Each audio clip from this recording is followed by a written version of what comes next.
Yeah. Hi, everybody. You're welcome once again to my channel. And I've had a lot of questions about how to write a statement of purpose or a personal statement. And today I have a wonderful person I've invited to come and share his perspective on this particular topic with us. And then he's in the person of Mr. Frank Obeng Addae. And he completed the University of Ghana in 2021. He pursued biochemistry and molecular cell biology. And then he's currently a PhD in biological sciences and public health student at Harvard University.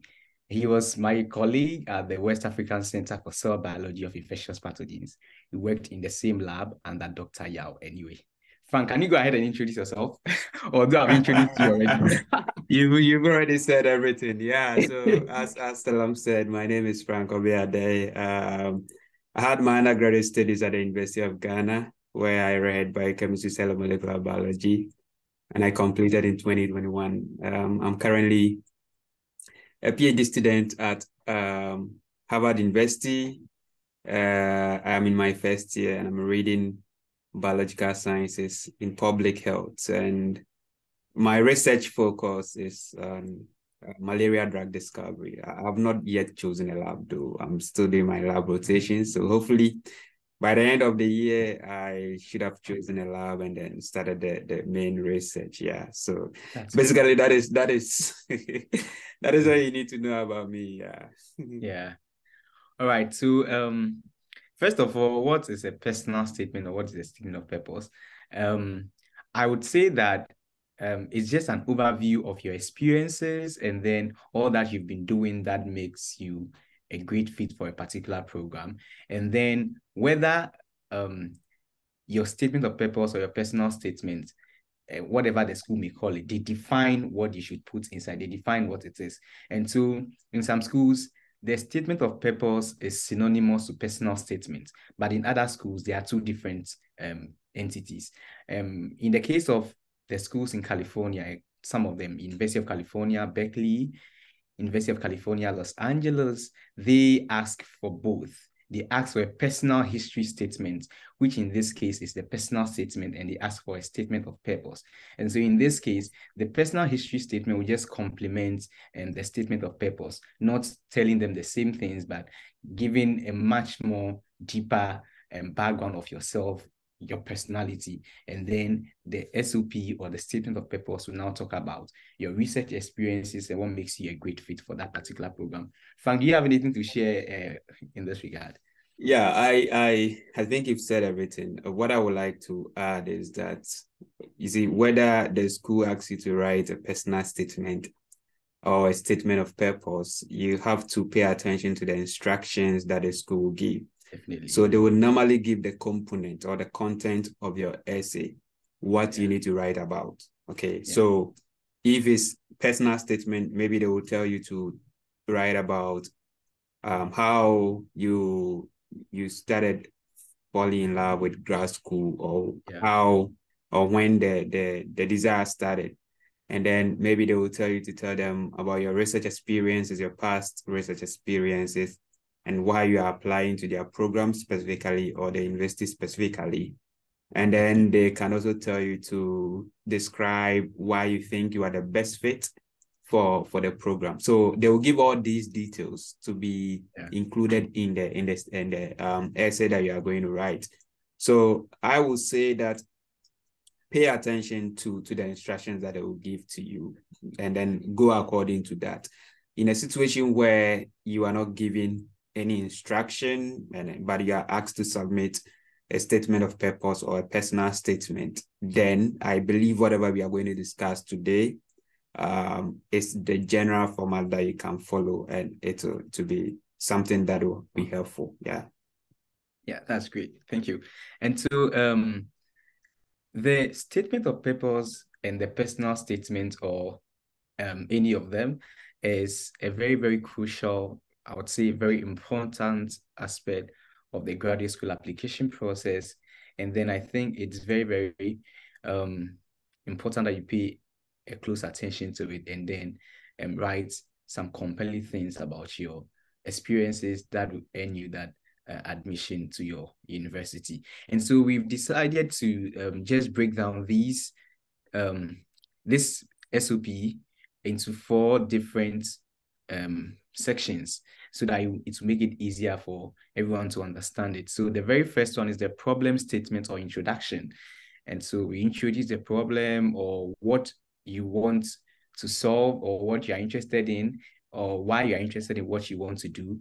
And if it's a problem that you've seen in society that you want to respond to with your training, PhD training, you have to state that here.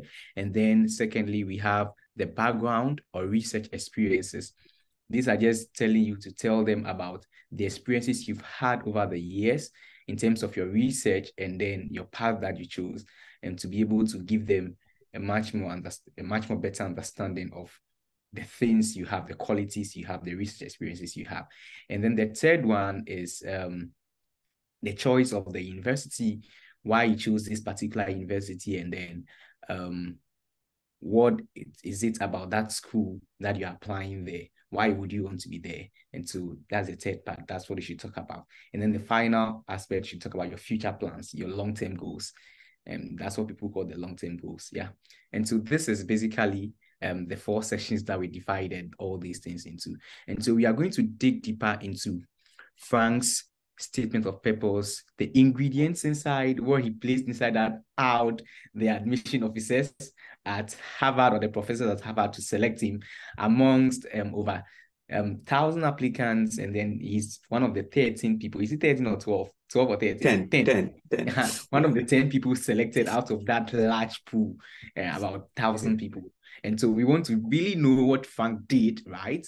And then what is what are the admission officers in his application or in his SOP, because it's a crucial part of the application. And so I'm going to start by reading. When I read the first part of it, and then Frank will give us some of the things he thinks that made it possible for that particular part to be compelling. And then I'll also add what I can add. Then we move from there. And so I'm going to start. Before you start, let me make this statement. So I have read a number of SOPs. Yeah. In the past 6 months or so, I've edited a number of SOPs. Okay. Yeah.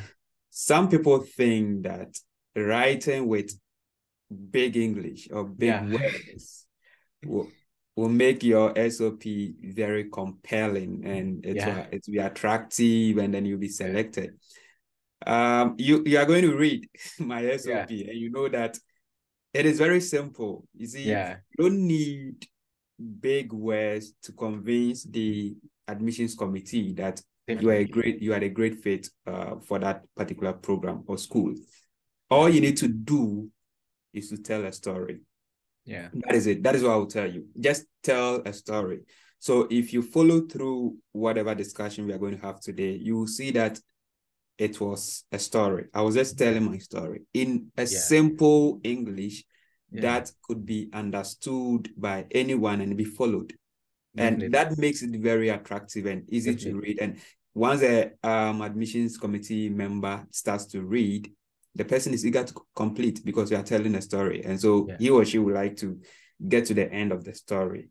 Yeah. Right. So that is what I will tell you before you even dig into the SOP. Always try to tell a story. Yeah. I read it and it was really simple. And once again, it's not about the words, the amalgamation of grammar. It's about going straight to the point and hitting the nail right on its head. And that is what makes a compelling statement of purpose. And so I'm going to start reading the problem statement or the introduction. Let me state this. I'm not saying that you should write your SOP and then divide it in these sections and submit to the admissions committee. We divided it like this because we want you to understand it really well, and then the various parts of it that you need to understand and write it that way. But I'm not saying you should put it in this format. It's just because of easy understanding. And so I'm going to start reading. My curiosity about nature and how the universe worked propelled me to study science in senior high school. This interest was further honed after taking courses in biology and chemistry, which led me to pursue an undergraduate program in biochemistry, cell and molecular biology at the University of Ghana. As an undergraduate, I took a course titled Biochemistry of Parasites, which unveiled the field of infectious disease to me and showed me how I could contribute to fight against diseases. From that moment, I fell in love with infectious diseases, research, and I plan to build a career in this area. What is particularly exciting to me is to have the opportunity to research the fields of malaria, trypanosomiasis, and HIV/AIDS, which are known to be the global health challenges, especially in Africa, where I come from. I am therefore applying to graduate school at Harvard T.A. Chan School of Public Health to prepare myself to become an impactful biomedical scientist who will aid in the expansion of knowledge on infectious diseases, agents, and identifying novel therapeutics. Yeah. So go ahead. Yeah. Maybe if this was a panel discussion, I am a teacher, so I would have thrown a question to my student to ask them what they really think about the introduction, or what they see in the introduction, right? So for the problem statement, what I always tell my mentees is that, so tell them maybe how you got interested in science. Yeah. Okay. How you got interested in science. So you could see that for the first sentence, I told them how I got interested in science, because I was very curious and I wanted to know how the universe worked, right? And that led me to study general science in high school. So that is the beginning. And then when I got into high school, I spoke about the courses I took in high school, which also further led me to pursue a program in biochemistry. So you tell a story, how your interest in science started, and how that caused you to study whatever course you studied in high school, and how the high school course also ignited in you or led you to study your undergraduate degree, right? Yeah. So that sets the foundation for you. And then, so that is about how science started. But as an undergrad, now I am interested in infectious diseases. So I wanted to show them where my interest in infectious diseases started from, right? So I spoke about the fact that I took a particular course during my undergraduate studies, which is biochemistry of parasites. And that led me to know the field of infectious diseases and showed me that I could even contribute to the fight against diseases or infectious diseases in general. And so at that point, I became more interested in infectious diseases research. So this is about research. PhD is about research. So you see here, I didn't talk about being just in love with infectious diseases, right? But infectious diseases research. And I therefore plan to build a career in this area. And then I moved on to talk about the specific areas that I'm interested in. Infectious diseases is very broad, right? But which specific infectious diseases am I really interested in? So I just listed a number of them: malaria, trypanosomiasis, and then HIV/AIDS. And look at the connection over here, which are known to be global health challenges, especially in Africa, where I come from. So I have that connection. It shows that I am not just interested in this field for an interest sake, but I'm interested because it's a problem in my country or in my continent. And that is why I want to fight against that. So right from there, I have built a connection with the field that I want to go into, right? And then from here, some people can stop, some people can choose not to bring in the fact that they are applying to that particular school, right? You can stop there and then make a connection from there to the next paragraph. But I decided to say that, well, so because of my interest in infectious diseases, which is a global challenge, especially in Africa, where I come from, I am applying to graduate school at this particular university to prepare myself to become an impactful biomedical scientist. And then I didn't just end there. So an impactful biomedical scientist who will do what? So you add what do you think of doing, what you are bringing on board as a biomedical scientist in infectious diseases, right? So that is what I would say. So the elements over here, which are very important, is that you could see that even in this first paragraph, it's a story. It hooks the admissions committee or exactly the person reading. Exactly. So I've moved from junior high school to high school to undergrad, and then how I got interested in infectious diseases, and then what I plan to do now. Simple. So that has laid the foundation though. Oh, yeah. This guy is really interested in whatever he's doing because he has a reason for whatever he did in the past. Yeah. Okay. So I think that is what I would say. Have a reason in the first paragraph.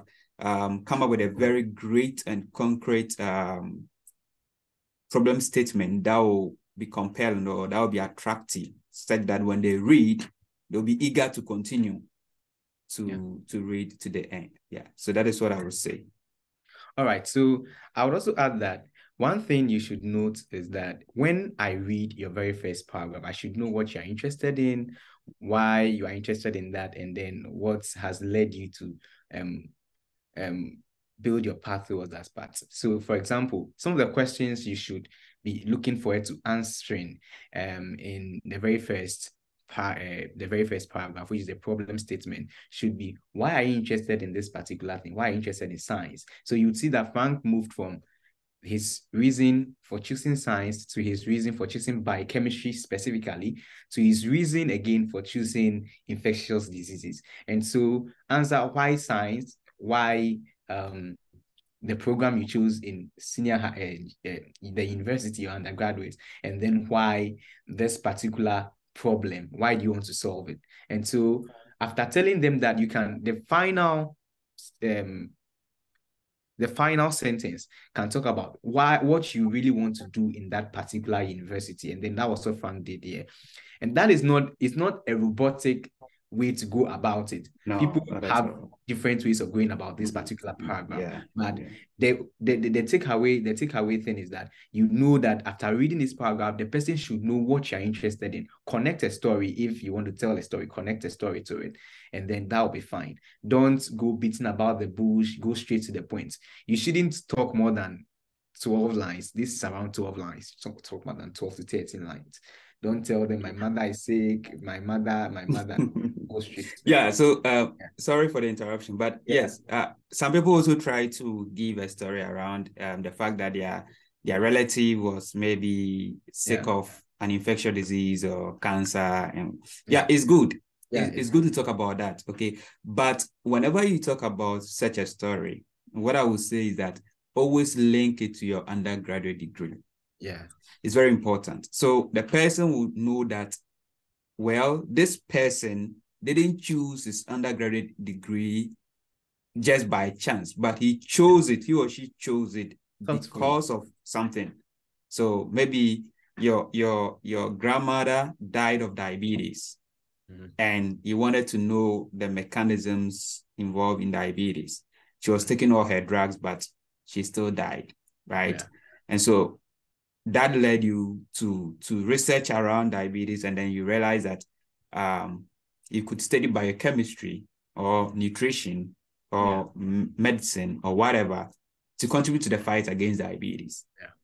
And so right after high school, you decided to pursue a degree in that area. Okay. Now you are done with that. Okay, so you're done with undergrad. Where are you moving towards? Are you moving in the same direction? Are you moving to study biochemistry or related program? Then make that story towards it. Or are you transitioning from that field to a different field? In that case, you can also, very good. So you give a reason there. So you gave a reason that it's because of diabetes that you studied biochemistry. Now you want to move from biochemistry to the, let's say, microbiology. So why are you moving away from microbiology? So give a reason that maybe during your undergraduate studies, during the biochemistry, you took an infectious disease class, right? And that revealed to you, or a microbiology class, and that revealed to you maybe drug resistance in microbiology or antimicrobial drug resistance. And so that is why you want to transition from biochemistry to this. So whichever way, you should tell a story from the beginning. Just give a very good story that will pique the interest of the admissions committee in your SOP. Right. That is it. Right. Okay. And so this is not just for the sciences. If you are some people tell me that I only talk about the sciences, but if you are interested in any social related program, social work and business related program, there's a way to also go about that. You can use the same story thing we are talking about to introduce your first paragraph. Just the whole idea of this paragraph is to introduce to them why you want to do what, and then what you really want to do in that particular grad school. As simple as that. So we move to the second part of this particular SOP, that is the background or research experiences. And I'm going to read again, and then Frank will tell us why he did it this way, and then what made it compelling in this case. This is a much lengthier paragraph, and so I think he spoke we'll take it one after the other. Yeah. Maybe one paragraph after the other. Yeah. Definitely. And so he spoke about, I think, 3 or 4 different research experiences that he had during his course of study. And then these are really, really important. You want to tell the admissions committee what you have, what you can bring to the table, what you've learned over the years. What experiences have you learned? What experiences have you practiced when, or did you take practice and when you're doing all this research? Do you understand? And so that's what we are about to talk about here. So I'm going to start reading. In line with my career goal of becoming a research scientist, I undertook several internships at the West African Center for Cell Biology of Infectious Pathogens, WACBIP, during my undergraduate studies. My first internship experience was at the Molecular Biology Laboratory under the supervision of Dr. Theresa Manfo during my freshman year. During this period, I employed DNA extraction polymerase chain reaction, which is the PCR, and agarose gel electrophoresis to characterize trypanosome species from the blood of cattle obtained from the northern region of Ghana. My research resulted in the identification of Trypanosoma brucei species in infected cattle. I presented my findings to the lab and was pleased to see how relevant they were to the lab, as the lab's research focus was on animal trypanosomiasis. Okay, the words are big. They are very You big. are an engineer. I understand you are an engineer, so these are new to you. Yeah, so from this, so you see that connection from the first paragraph. Yeah. That is the introduction or the problem statement. And then this, you see that connection there. Yeah. I had already introduced that I want to build a career in that field and then become a biomedical research scientist. Yeah. So I cannot just start a new paragraph without making that connection. Yeah. Right. So in line with my career goal of becoming a research scientist, yeah, I did this in the past. Yeah. Right. Good. If I want to become a research scientist, then I should have prepared myself in the past towards that. So what have I done in the past? So I talked about my research experiences. So I undertook several internships at the WACBIP and during my undergraduate studies. Yeah. And I started with the first one. Yeah. That is it. So what do you see in the first research experience? Yes, and here I summarized it. I didn't want to give details because I had word limit. Yeah. I was limited to, I think, 1,000 words. Even this one, it exceeded. It exceeded by 56 words, and I was even afraid.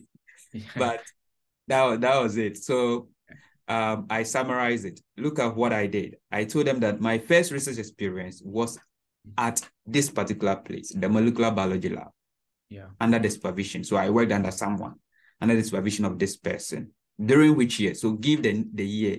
So during my freshman year, or during my second year, or during my third year, whatever. And then what did you do? Yeah. Don't just say, I have done an internship in this and you leave it there. No, what did you do? So during this internship or during this period, I employed DNA extraction, PCR, and then gel electrophoresis to characterize. So here I've touched on the methods or the techniques I used in that research. And then what did I actually do? So I characterized trypanosome species from the blood of cattle obtained from the northern region of Ghana.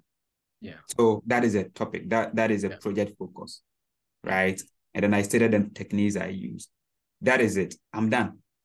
I don't need to give the details that for DNA extraction, I had to add this reagent and that, and then PCR, I had to do this. Not at all.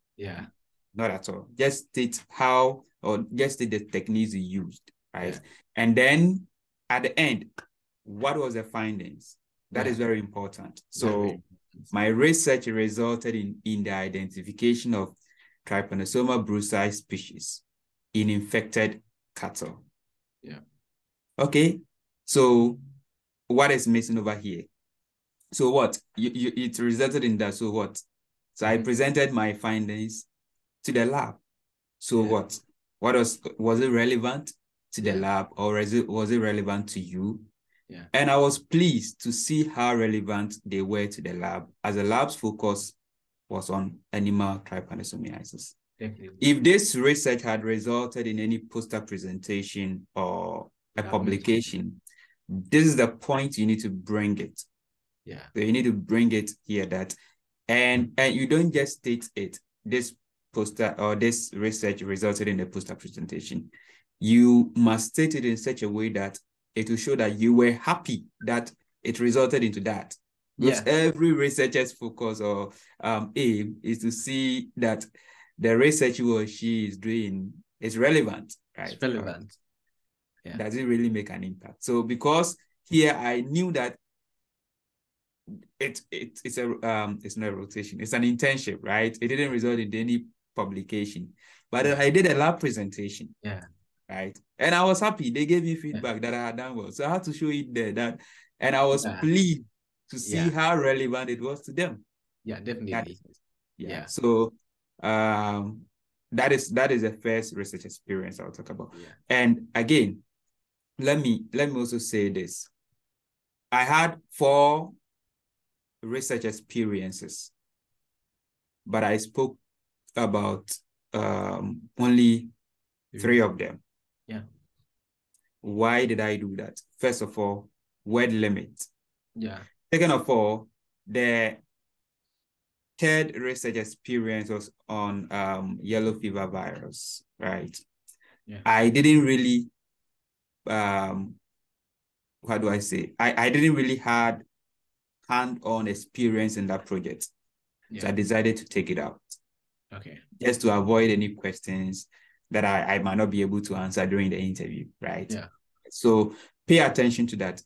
If you have a lot of research experiences, please focus on the one that you can really, or you really enjoyed doing. That's the most important, that you can passionately talk about. And put it in there. So yeah, that is what I would say. You don't have to write all the research experiences. So that is first one. All right, thank you. And so, that was what specifically he spoke about. And then I can see some things here. He said, I employ DNA extraction, polymerase chain reaction. Just straight to the point like that. You telling them you employed that particular technique tells them that you know what it entails to do DNA extraction. That was why he stated that you don't need to go into the details of what DNA extraction is. I think the professors reading this particular statement of purpose know the in and outs of all the techniques he's talking about. And so there is no need to go into the details of that. And so in explaining your research experiences, the questions you should be answering is why, what did I learn? What did I do? What was the outcome? How was it relevant to the populace or the people that I was presenting to? Do you understand? The techniques you used, what you did, and then why it was relevant. These 3 questions, it should come clear. And where you did it. And where you did it. Should come clear in explaining what your research background is. And so the second research experience, which is much lengthier than the first one, and so I'm going to read that one to you. The biological terms are a lot, but I'll try my best. Yeah. In my quest to contribute to the fight against infectious diseases, I learned through literature review and talks with professors that the negative impact of infectious diseases on the lives of people is partly due to the lack of effective drugs against these diseases. To explore the field of drug discovery in infectious diseases, I undertook an internship at drug discovery and at the Drug Discovery and System Biology Laboratory at WACBIB under the supervision of Dr. Patrick Kobina Arthur during my sophomore year. During the internship, I assisted in the isolation of bioreactive compounds from marine endophytic fungi, MEF. In addition, I learned how to prepare an autoclave media for culturing microorganisms such as Mycobacterium smegmatis and E. coli. I also used Alama Blue assay and disk diffusion assay to determine the sensitivity of 3 of the isolated bioactive compounds on M. smegmatis and E. coli. As part of this internship, I had the opportunity to be trained on how to develop research questions and research proposals. As a team leader, I coordinated and led my team of 6 members to develop a research proposal on the topic in vitro evaluation of the trypanocidal activity of methanolic extract of Pseudium guajava and presented it before a panel of judges among other groups from WACBIB. My team was awarded the team with the best research proposal and the best presenters. Yeah. Okay, so you could see a little difference in this one. Yeah. And the first research experience, right? But what I want to say is that the first research experience was in what? Infectious diseases, not drug discovery. Yeah. So if I don't build a connection as to give a reason as to why I did my second internship in a drug discovery lab, someone will ask, so you don't have any interest. You're just moving from one lab to the other. The other. Exactly. So I had to build that reason or connection that I moved from here to here because of something. So I'm interested in fighting against infectious diseases. So I learned through literature review and talks with professors that it's still a problem because of lack of effective drugs against infectious diseases. Yeah. And so that piqued my interest in drug discovery because we don't have drugs for these, or we don't have effective drugs for these diseases. Yeah. So because of this interest, I decided to explore the field of drug discovery in infectious diseases. And that led me to take an internship or to do an internship at the Drug Discovery and Systems Biology lab. Right. So that is it. And then I talked about what I did in the lab. So you could see that the difference is that you could see that here I didn't talk about the findings of the research I did over here. Right. Yeah. Yes. And so if I'm to write it again, I would have included the findings. So that is one thing I would say, one of the mistakes I didn't, or I made in this SOP, especially in this section. I didn't include the findings of the research. And that is a no-no area. Always try to talk about the problem, what you did, and the findings. Okay, good. But even though I didn't talk about the findings, I also talk about another aspect or another thing that I did during that internship. So I spoke about the fact that I had the opportunity to be trained on how to develop research questions and research proposals. Okay. And then I showed something over here that I didn't just focus on research, but also I showed some kind of leadership qualities over here that I was a team leader. Yeah. And I coordinated and led the team to develop a research proposal on this topic. Definitely. And at the end, what did we do with that research proposal? We presented it before a panel of judges, right? Yeah. And what was the result? My team was awarded the best team with the best research proposal and the best presenters. Yeah. And then I just ended there. Okay. But like I said, if I'm to rewrite this particular paragraph, I will include the findings of this research and whether it resulted in a poster presentation, an oral presentation, or a publication. Okay. Yeah, so that is it. But what I'm trying to let me point this out, that never write the paragraphs in isolation. Yeah. Connect the first paragraph to the next paragraph to the next. In that way, it tells a story, which is easy to follow, easy to read, and easy to understand. Yeah. Again, you're not seeing any big words over here. Yeah. Simple English. Yeah, straight to the point. Okay. Exactly. And so this goes to tell us that there's always improvement that you can make to your SOP, no matter how good that particular SOP is. There's always more room for improvement. You can write the best SOP, but I'm a person who believes that there's always a better way of doing it. And so that's what he also just pointed out, that there was a way you could have written it to make it more compelling. Yeah. But as it is, it's already compelling. Yeah. All right. So let me just go to the next paragraph, also talking about another research experience he had at WACBIB. And so I'm going to start reading.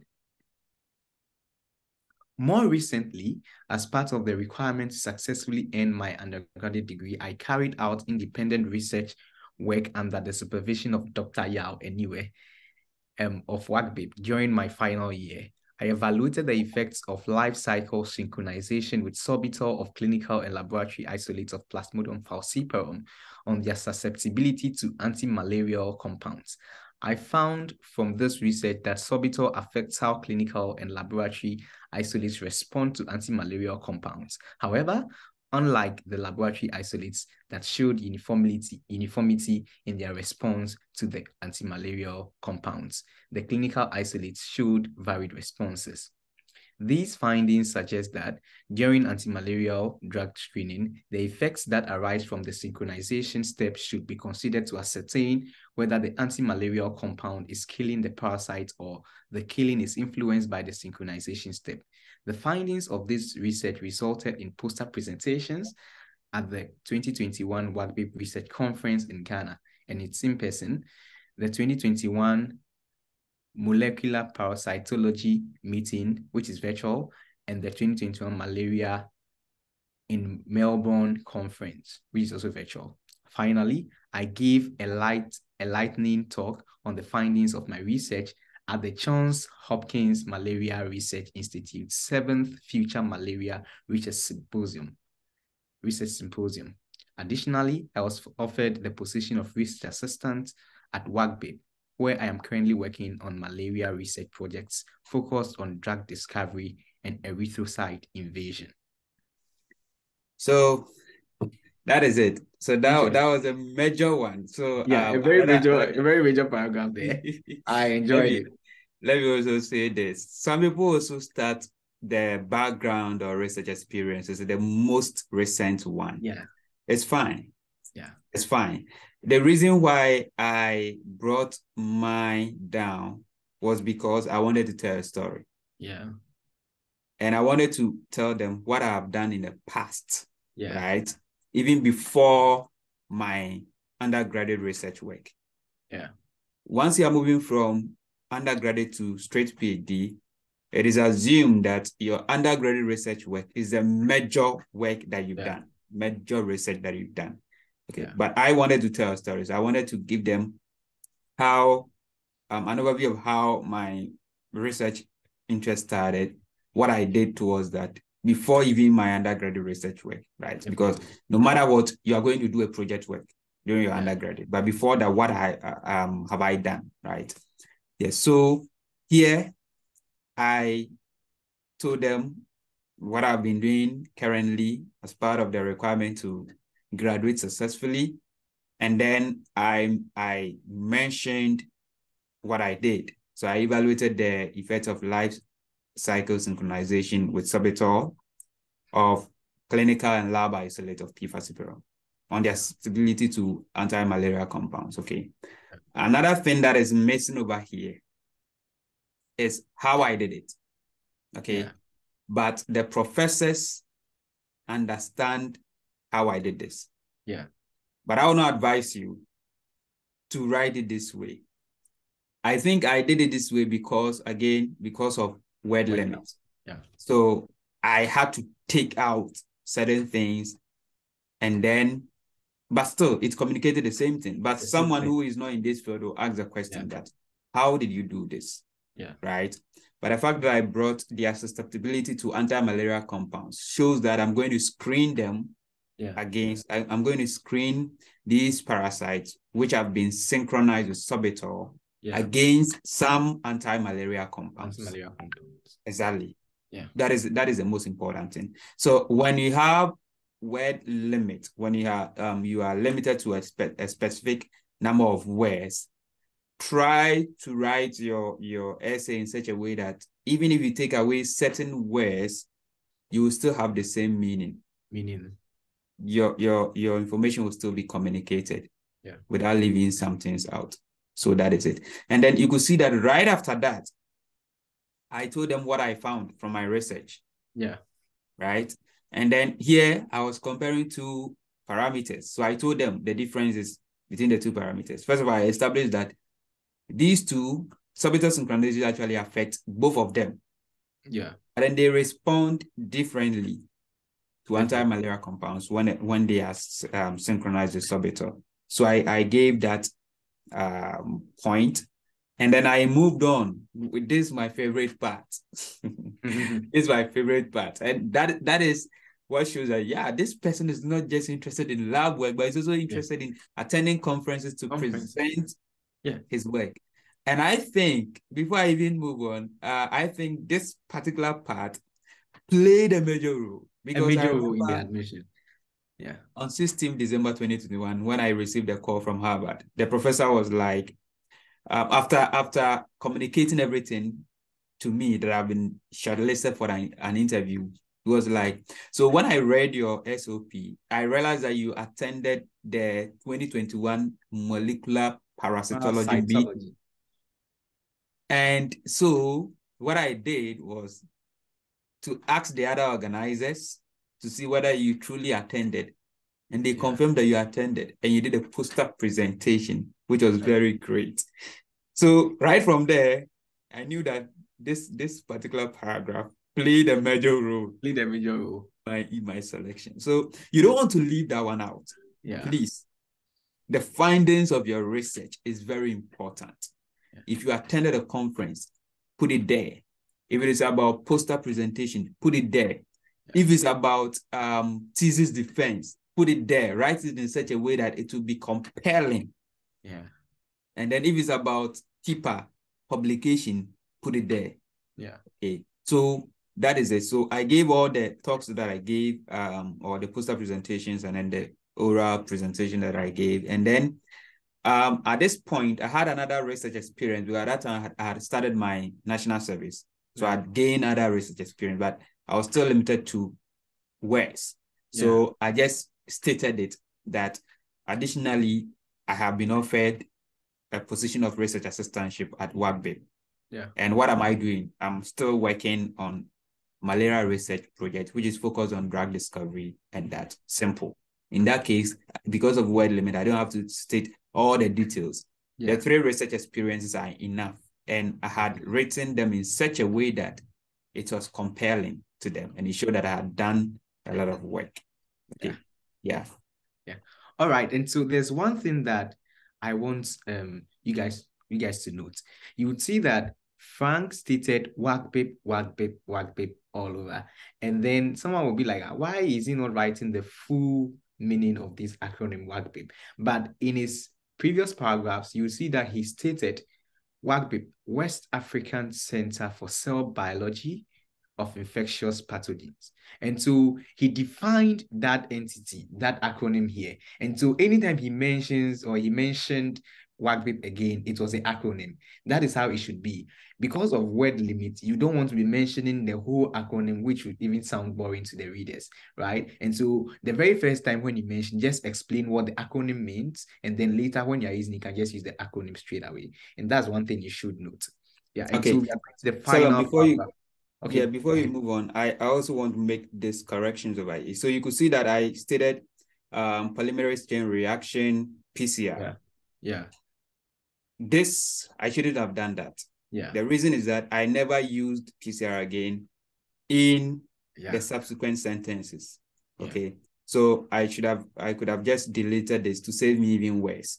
So guys, you should take note of that. If you are going to make an acronym that you are not going to use in the subsequent sentences, please ignore that. Don't make any acronym. This another one is also here, marine and aquatic fungi. So just take note of that. So even though we are learning from, or we are learning about the positive aspect of my SOP, or what really got me into Harvard.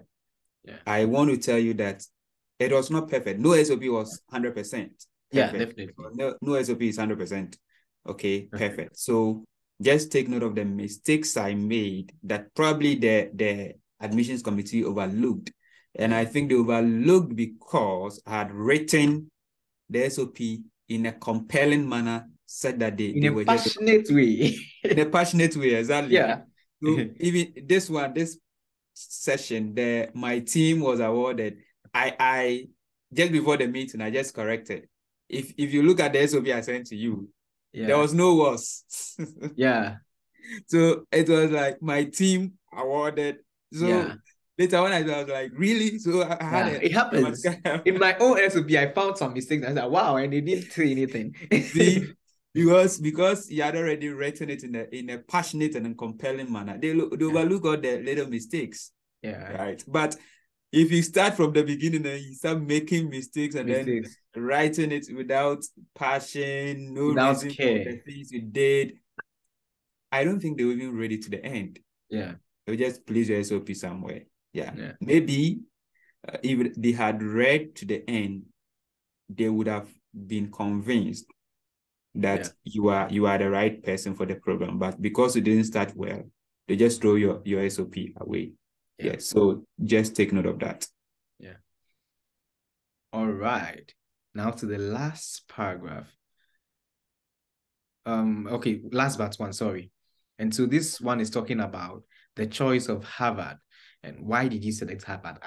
I spoke about my experiences, what makes me fit for the program, or why I'm interested in infectious diseases, all the experiences that I had, or the skills that I learned throughout my experiences. Now, why do I want to do this thing in biological science and public health, specifically infectious diseases at Harvard? Now, it says, given all these research experiences and the ones I will gain during my time at Wagbit before next fall, I would like to pursue the PhD in Biological Sciences in Public Health at Harvard T.H. Chan School of Public Health with an interest in the immunology and infectious disease area of investigation. I believe my experience in the area of infectious diseases, my dedication, perseverance, and my passion for research in infectious diseases, coupled with my ability to solve problems creatively, make me a great fit for the PhD in Biological Sciences in Public Health degree. I'm very interested in the research works of Professor Manoj Durasinga, whose laboratory does extensive and cutting-edge research in the field of malaria and also offers a great mentorship to the graduate students to contribute to their success in the research journey. Particularly, I am very interested in his works concerning erythrocyte invasion of P. falciparum and anti-malarial drug resistance. In addition, I am also interested in the work of Professor Diane F. Worth, whose lab is partly focused on the mechanism of drug resistance of P. falciparum. Finally, I am interested in the works of Professor Barbara Belay, whose lab research investigates the functions of lipid metabolism in trypanosoma cruzi replication. A PhD from the School of Public Health will equip me with the expertise to carry out biomedical research and instill in me great leadership values to contribute to building a strong health system in Ghana geared towards improving human health. Exactly. So I've spoke about all my research experiences. I can't just start and say that I am applying, blah, blah, blah. No, I have to give a reason. So given all these research experiences, and remember in my last paragraph, I spoke about the fact that I am working as a research assistant at WAGBE, right? So I had to state that. And the ones I will gain during my time at WAGBE before next fall, I would like to pursue this PhD program at Harvard, right? So here, I didn't give a reason as to, I didn't really give a reason as why I'm applying to Harvard. I always advise my mentees that if they've not stated in the content of the SOP that you should define or you should state a reason why you are applying to the school, stick to the program, because you are not applying, you are applying to the program. You are applying because of the program, not the school, right? So write a reason for the school why you are applying, I mean, a reason for the program, why you are applying to the program, okay? For my first draft, I gave a very great reason for the program. And then I realized that it was very long. I needed to cut some out. So I just had to remove that portion and then make sure and then show them that even though I didn't really state that I am applying because of this and this and this, they could infer that I'm applying because of this person's work, this person's work, and this person's work, because I have experience in this field. Right. Good. So that was it. I took some things out, but it still communicated the same idea. Okay. So again, if you're applying to an umbrella program, don't just say I'm applying to the, let's say, biological sciences or biomedical sciences or whatever sciences, molecular sciences, without giving the particular concentration or department that you're interested in. So we have a lot of departments in the biological sciences in public health at Harvard. Okay, we have metabolism, we have infectious disease and immunology, we have a lot. But I have to make it clear that even though I'm applying to the PhD in biological sciences in public health, that is a main program, I am interested in the immunology and infectious diseases area of investigation. So make it clear. Make it clear. And please take note of this. State what, I mean, the concentration that you're going to state in your SOP should be the same concentration that you would choose in your application portal. So don't choose, let's say, molecular metabolism in the application portal, and then come and talk about immunology and infectious disease over here. It doesn't show consistency. It means that you don't know what you are talking about. So make sure it's consistent, okay? And then I gave a reason why they should accept me. That I believe my experience in the area of infectious diseases, my dedication, my blah, blah, blah, blah, that lengthy word, make me a great fit for the PhD program at Harvard. And then from there, at this point, please, if it's an SOP or personal statement for a PhD program, please list at least two, let me say at least two professors that you're interested in. Don't just list them by names, that I am interested in working with Professor Manoj Durasin, and you leave it there. No. Talk briefly about what they do. So you could see that I am very interested in the research works of Professor Manoj Durasin, whose lab does extensive and cutting-edge research in the field of malaria, and also offers great mentorship to graduate students to contribute to their success in the PhD or in the research journey. This is vague. It's not really clear, it's vague, right? I've just shown that, his work, he does work in the field of malaria, but what specific research am I interested in? What specific work that he's working on am I interested in? So I have to come down and say that particularly I am interested in his works concerning this. He does a lot of invasion of P4C. Exactly. So make it clear. So when a person is reading, the person will know that, oh yeah, so he has read about me. He knows what I'm working on. Exactly. He knows what I'm working on. And then the second part, I'm also interested in the work of Professor Diane whose lab is focused on this. And then finally, I'm also interested in. And what do you see over here? You could see that all these professors' research work are some things that I've already worked on in the past. Yeah. Malaria is what I did for my undergraduate work. It was about drug discovery, drug resistance. I did drug discovery internship, right? It was about trypanosoma. I did trypanosoma internship. So I have experience in all these. So these people, if they want to root for me, they will root for me because I have experience in their field. Yeah. And so if it becomes very difficult in their decision, they will say that, no, this person has experience in my field. And so I think he will do well. So let me just root for him to come. Yeah. So please make it clear. If you already have experiences in the field that you are interested in, the professors that you are going to choose or write about in your SOP should be professors who are working in those areas that you've already worked on. It's an added advantage that you're going to have.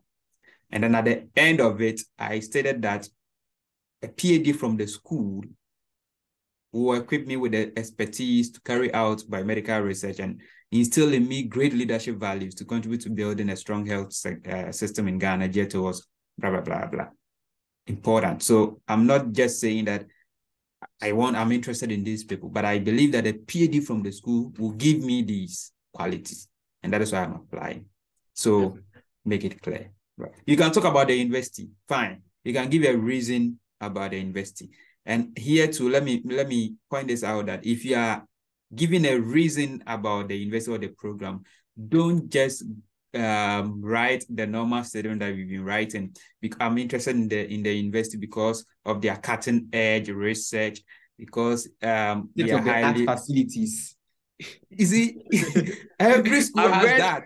I've read a lot of SOPs, they be like state of the art facilities, blah blah blah. With every school has that. Every school has that. But so there's nothing unique about it. Exactly. So that is where you need to read about read on their website to know what is unique about them. So if you've seen a particular initiative on campus or in the program, let's say the programs allow collaboration. It allows you as a student to collaborate with other departments in the university. It's a great thing to talk about. Yeah. It's a great reason to give as to why you are applying to the program. It's good. So read their website or read on their website, explore their website, and know the unique features about the program and talk about that. And don't just talk about them. Don't just state.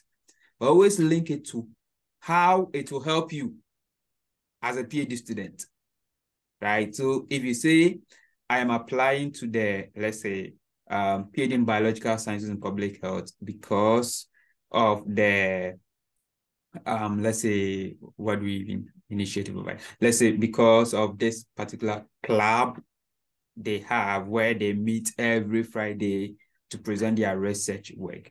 How does that help you? I believe that this initiative will enable me to develop my communication skills and presentation skills, which is very important which is a very important tool in the toolkits of a biomedical research scientist, something like that. Yeah. So link it to how it will help you. Study there. And it shows that, you have a reason for everything that you are doing, right? So that is what I would say. Yeah. So one of the simplest ways to talk about why the school is talking about professor as it did, because all these professors do like very different things, you understand? Although they are all in the field of infectious diseases, they are doing different things. And so if this professor is in this school, it tells them the reason why you want to come there, because you want to do their work. And so if you are finding it difficult to tell them why you want to attend the universities, mention your professors, mention what they do and what makes it interesting and why you would want to work with them. And that should be fine. Yeah. And so the very final paragraph, so that we can run away from here. Is it good? It's good. Okay. So after graduate school, I hope to leverage my skills and knowledge to practice as a postdoctoral researcher in infectious diseases and later integrate my passion for teaching and research as a professor at a research university. This will be aimed at training and mentoring younger scientists and contributing to the creation of new knowledge and also to fight against infectious diseases in Africa and the world at large. Very simple, direct, and interesting. A Ghanaian will say very simple and Yeah. So very simple and beautiful. Yeah, Beautiful. to our non-Ghanaian friends. Okay. Yeah. Yeah, so that's it. And again, here I had to take a lot of things out because of word limit or word count. So here, what I could have done is, you see, I talked about integrate my passion for teaching and research. Okay. Yeah. What I always tell my mentees, especially those who have been invited for interview, who have plans to go into academia, is that always have a reason why you want to go into academia. Definitely. So for my interview, the answer I gave when they asked me about my plans after graduating was the same thing over here. But I said, so after grad school, I hope to leverage my skills and knowledge to practice as a postdoctoral researcher in the field of infectious diseases. That was it. And then in addition to this, so after my high school education, I taught for a year at Excel Wisdom Academy in Ghana and as a part-time teacher at Victory Impact Remedial School. And these experiences revealed to me how passionate I am in terms of teaching, how I love teaching. And it also showed me, my interaction with the students also showed me how great a mentor I am. In addition to this, during my undergraduate studies, I also mentored about 5 students who were reading biological sciences. And so due to these experiences, which has exposed me or which has revealed to me my love for teaching, after my postdoctoral studies, I would like to integrate my passion for research and teaching to work as a professor at a research university. This will be aimed at training and mentoring younger scientists and contributing to the creation of new knowledge and also to the fight against infectious diseases in Africa and the world at large. So I gave a reason as to why I love teaching, right? That was a perfect reason. I've taught before, and it showed me how I love teaching. I've mentored before. It showed me how I love mentoring. And so I would like to integrate that. Simple. Definitely. Okay. Yeah. So always have a plan, a future plan, which is very simple. And then again, the future plan should not be only about you. Yeah. It should be an impactful statement or an impact that you want to make, right? So always link it to that. If it's about research, state the impact you like to make in that research. If it's about teaching, always talk about mentoring because that is very important in teaching. Okay, so that is it. This is a simple SOP that got me into Harvard. And it got you over like a full scholarship, like scholarship for your 5 years. 5 years, funding, full funding. I'm not supposed to work. I'm not supposed to teach as a teaching assistant or work as a research assistant before I will be paid. In fact, if I want to work as a TA, I will get extra income in addition to my stipend, right? So, and let me also say that it's not only this SOP that gave me that offer, okay? One day we'll also talk about CV, how to put together a compelling CV. It's also very important. It's also very important. Yeah. Don't think about GPA for now. Don't think about GPA. I don't think my GPA got me into Harvard. Well, maybe it played a factor, but the weight was very small. The SOP, the research experiences I had, my CV, the conferences I attended, or contributed. Yeah. So I believe you've learned something out of this, and if you have any questions, just put your questions or comment under the comment section of this channel, or you can reach out to us. Selim will give the email account. You can reach out to us, and we'll be willing to guide you or answer your questions. Okay. So, Selim, do you have any additions? Yes, thank you so much, Frank. And I just want to conclude everything by summarizing what we discussed. And so, as I said earlier, this is an SOP that got Frank into Harvard on a full scholarship straight away from undergraduate University of Ghana. And it's inspiring to see our men from Ghana achieving great heights and also mentoring people to also achieve those heights. We appreciate you, Frank. And all that we discussed here was that how to write your SOP. We spoke about it being divided into 4 different sections. That is what we chose to do. People can divide it into more than 4, but we decided to divide it into 4 so that it will be easier for you to understand how to go about it. So the very first paragraph is the introduction, or the problem statement. The second one is talking about your background or research experiences. The third one is talking about the choice of the university. And the fourth one is talking about your future plans. And so the very first one, which is the problem statement, I tell them why you are interested in science, or why you're interested in what you want to do. Just go straight to the point. Why are you interested? What really do you want to do in that particular school, right? And then secondly, talk about your experiences. What did you do? What techniques did you use? What techniques did you learn? What was the outcome of that particular research experience or the internship experience? Do you get it? And so talk about 3 of them. People go talk about 2 and then they write extensively on those 2 and they still get in.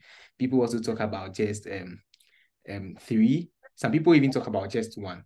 The number of research experiences you had should just be what you are talking about, the most compelling ones, the ones that you enjoy the most, the ones that are very similar to what you would want to do in graduate school, right? And again, if you don't have enough research experience, you can talk about your courseworks, how your courseworks ignited in you your passion for research, or that is it. So you can always talk about that. And again, if your grades are not good, there is always the opportunity to talk about that. If after talking about all your experiences and why you are applying to the program, before you talk about your future plans, you can talk about why your grades were poor. Give a reason, a very good reason why you think your grades were poor, especially if you face financial challenges. There's an opportunity to explain the kind of work that you were doing that was prevent you from studying hard, that led you to have those grades, and then connect it to the fact that when you are given this opportunity with full funding, you believe that it will enable you to study very hard and then achieve all your goals before you come down to conclude. So take note of that as well. All right.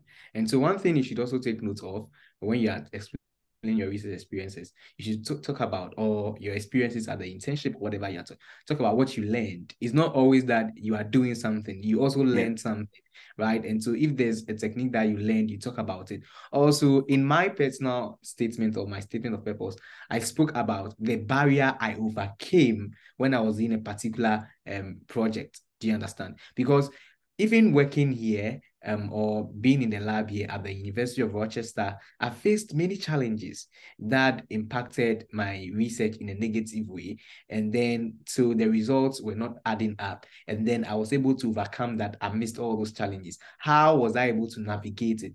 Do you get it? They know that a PhD or a master's degree is going to be a tough one. If you are going to do research, going to be a tough one. That's for master's. For PhD, you will do research. Upa umpo, you will do it. So they know that you are going to face challenges. And so it's a good way to make yourself someone, or to tell them that you are someone who can overcome those challenges during research times, and then tell them, oh, when I was capturing this particular entity, it was not working. And then I revisited, I troubleshooted and found out that this was the problem, and I resolved it, and then I found the results to that particular thing, which is a very good way to talk about it. Failure and then how you overcame those failures are very, very important in your SOP if there is any to talk about. And so this is just what we want to leave you with. I want to thank Frank very much for taking time off his busy schedule to speak to all of us today. We are very grateful. We appreciate you. And then we want to say that whatever you are doing in Harvard, may you be able to sail through in the name of the Lord Jesus. I'll see you later. Yeah, Bob yes. So let me say this. Yes, prayers also landed us to into Harvard and Rochester. So please pray as well. If you remember what we're doing, if you knew what we're doing in Wagbe at the same time. Yeah, Yeah. so pray All as right. well. So we thank everyone for watching. And then if you have any questions, as Frank said, drop it in the comment section. I'll answer you. And if there's any video you would want me to drop the requests in there, I'm going to try my best to put it together. Thank you so much, and I'll see you. Frank, you can stop recording. Yeah. Hey. Just stop recording. Yeah.